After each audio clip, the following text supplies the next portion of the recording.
In just a minute, I'm going to attempt to take you on a virtual tour and explain to you some of the things that the center has been doing over the years and some of the things that your support makes a difference with. It is exciting to be able to do that. My mask is in the pocket, and during these uncertain times out here and outside, it's good to be able to talk to you directly about the Center for Pursuit. We deal with adults with intellectual and developmental disabilities every day. We're standing right outside of our Cullen building. The Cullen building and other buildings around it were on 6 acres that have been here for about 50 or 60 years. Much of it is now under development. The Cullen building is still here, and it houses about 40 of our residents still and all of our staff. And all that staff has been moved out into virtual home locations and into a temporary location for our accounting department.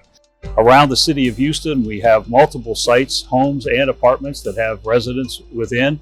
And every day we're in those homes, making sure they're taken care of and they have activities and things that they're doing and are safe during this time. And we have 2 locations over in the south part of town, past the stadium, south of 610 on Kirby, where we do our day programs, vocational training, and we have a lot of our activities that go on that aren't currently going on because of the COVID-19 restrictions, but that is a set of locations that will ultimately come together when we all move to the East End. We'll be on Harrisburg, and all of these locations, all of these residents, and all the programs will come into one place together. We have one other location that has about 60 plus people, and that's out at Willow River Farms, which is near Sealy, Texas, just off of I-10. It's a beautiful location, and those folks are being taken care of just like we do here in Houston every day. So it's a wonderful agency that deals with folks with intellectual and developmental disabilities. That means to many people, it means someone with autism or Downs or cerebral palsy, closed head injuries, people who have those kinds of difficulties, and they are adults. And we deal with them and help them every day to be all that they can be. Being a United Way affiliate agency has been a real great experience for us. It helps us, particularly in our areas of quality control. It allows us to have the disciplines we need to actually put together the programs in such a way that there are measurable outcomes that make a difference, so that when we receive the funding, we can actually tell and stand tall with the United Way that it's been used extremely well. So I think it's a great partnership to have, and one we value very much.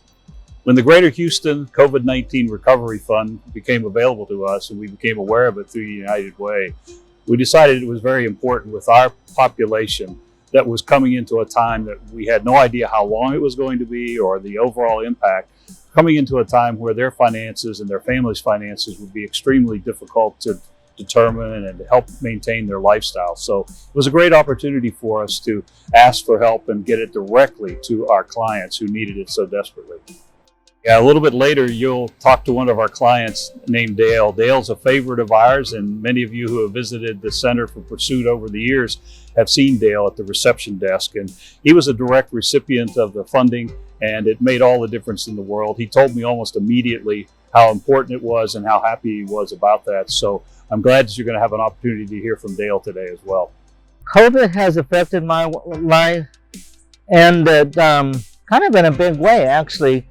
I've gone through the quarantine where I didn't get sick, but I was exposed, and I had to quarantine for 2 weeks, and then because it's the center and because we have a special population, a vulnerable population, we basically had to close down, so nobody can leave the center. I mean, the only reason I'm able to come to work now is because the staff, because I work here, and the staff can take me back and forth to work.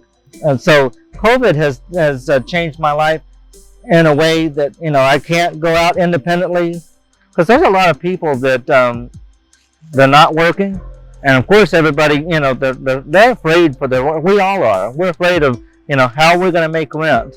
If I couldn't go to work, you know, I couldn't go to work for the 2 weeks, how was I going to make rent? And that's what everybody else is feeling here.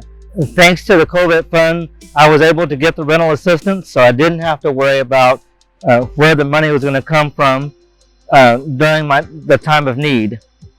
And that's something that everybody, that helped everybody here that needed it. we wouldn't have known what to do without them. Many thanks to all of you.